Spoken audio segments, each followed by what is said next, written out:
It's going down, guys. How's it going? How is your radio in your vehicle? This is my review of the Sony XAV AX200. This is the 200, not the 100 version. This one has the DVD/CD drive that I never use. So let's show you everything. Sirius XM radio works pretty nice on it. This radio will always ask you this question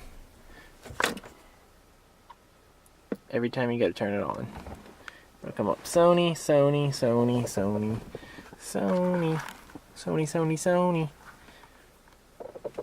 You'll be waiting for a little bit. You'll be waiting for a little bit. It's about 30 seconds for it to boot up. Then it'll ask you this, and this message will stay there forever until you press OK. It's press OK every time you want to use this radio. Just so you guys know. And then the Sirius XM radio works pretty nice. It's got a good amount of features. USB. I have plugged my phone into it. You got 3 outlets for cameras. I'm using 2 of them right now. I got one frontwards and one backwards on here. That works pretty nice.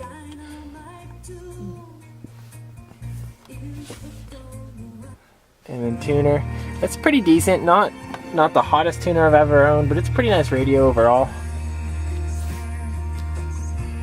And I will show you guys the Apple Play. I've got an iPhone right here.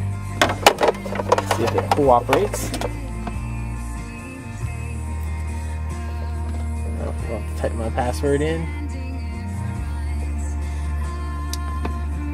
And then it'll ask you if you want to allow it to access your phone. You hit allow, and then Apple Play. That works pretty nice. I haven't used it a ton. Sirius XM radio works pretty nice. No gripes there. I got my mounted for it right there. Everything on this seems pretty nice. No real gripes about it. It's a pretty nice radio. I wouldn't knock it. So would I buy the Sony XM radio? It was $550. That's up to you, and if you want to spend that much money on a radio. So, till next time, guys.